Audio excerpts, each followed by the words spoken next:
Welcome to the Windows Computer and Technology channel, and I've been talking about a 96 gigabyte file of passwords and usernames and account details that's been lying around the internet, and that is bringing up a lot of questions for some users as to why isn't this file being removed from the internet, why there's no actions being taken. And is this brand new? Is this a data breach of the last month? Is it because of Windows? Is it?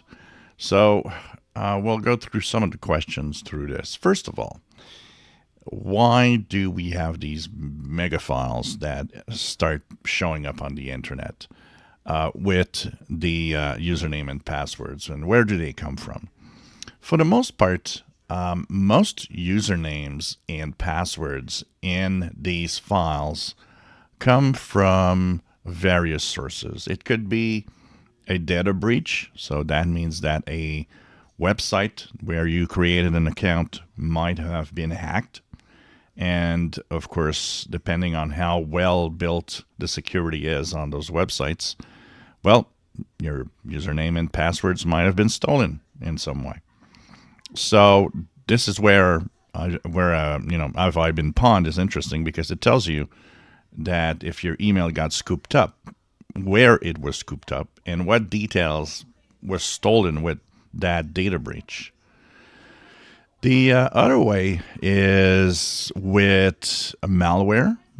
So there could be malware on computers, and the malware will steal all the data that is possible. This is why I always tell everybody never to log into, for example, your email or your bank when you're on a trip in a computer that is not yours and that you have no idea how well it's maintained. Because it's known that there's a lot of computers, for example, in hotels that might have all sorts of malware stealing all your passwords and information, keyloggers, things like that. So what happens is that you essentially type in your info on an unknown computer, and now it's part of stolen data. Anyone with that info can now log into your accounts. So that is another way. Of course, it could be you got infected on your own computer with malware. And don't think that it's Windows only. Malware is everywhere. There are tons of malware for Linux, tons of malware for Mac OS, and tons of malware on Android. And it's a little more difficult, but not impossible, on iOS with iPhones, iPads, and of course, all of that together. And it's possible to, of course, scoop up, once again, account usernames and passwords. Using public Wi-Fi is another way. There could be malware in the router, for example, that snoops on what you're doing. So there's all sorts of things that happen. Where do these files show up when they are found? So where did somebody find that 96 gigabyte file? There's a good chance that, it's not impossible. It could be on the standard internet where it was just in some database somewhere. But there's a good chance that it was on the dark web. So where's the dark web? The dark web is here. This is the Tor browser. This actually brings you to another side of the internet. It's still the internet. It works like the internet. It's just that they call it the dark web because it is kind of a separate part of the internet, by the way, that it's been maintained with, private servers maintained for security. They, of course, have websites that are what's called onionized, because they're often going to be with an ending in onion. You see here, DuckDuckGo, for example. You can onionize DuckDuckGo, which means that if you search here, it will be very private and difficult to find out whatever you searched for or wherever you went from here. This is often a difficult part to navigate and eliminate stuff. This is why some files will show up and they'll pretty much go all around, because somebody will make a copy of that file and send it to a different server. And this makes it very difficult once a file is out there to eliminate all of it. It eventually ends up being everywhere, and you're just out of control. So these are the places where all of this happens. Is it brand new? It's not. The data breach and the stealing of information, account information that is going on, it's as old as the internet itself. And I mean, some of the info in that 96 gigabyte file are from 10 years ago, 20 years ago. Some are dating back to the Yahoo data breach of 2011, 2012, something like that.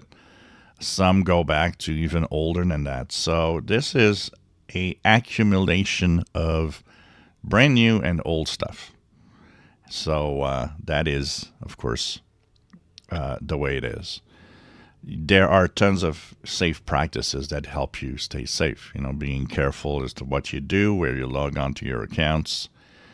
And there are things that you have no control. A data breach from a website by hackers, you had no, that is out of your control.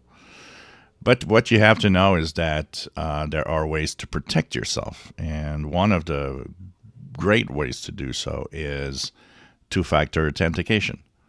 What's two-factor authentication? It's you're going into an account, and when you go into that account, it sends a secret code to your phone, for example. Without that code, well, that person, that hacker that found your info cannot get in, because it needs that code that your phone has. There's passkeys, which are now the new kind of the new standard of security. So passkeys are what? They are tokens left on your computer, which means the only way to access a specific website, even if you have the username as password, is to access that from your main computer or device where that passkey exists. So you will need to have that device to log in.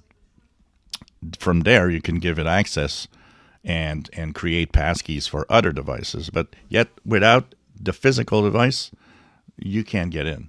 So somebody from outside trying to log into one of your accounts would not have access, because it doesn't have access to your own devices for the passkeys. So there are things like that that protect you. Of course, limiting all of your activity of logging into accounts into public Wi-Fi is very important. And do not log in to your accounts on computers that you have no idea. Anything in a hotel, anything that is in a business, or even at someone else's home. You might think that your best friend is fantastic and great with computers and must be safe, but he could also have a malware that you don't even know about. So there's all sorts of things like that if you want to try to keep safe, are good practice in general. So this is always going to be the case. There's always new data breaches every day. There's always new, malware that steals data and all sorts of new ways as time goes by. So this will always be something to be careful and to know about. If you enjoy my videos, please subscribe, give us a thumbs up. Thank you for watching.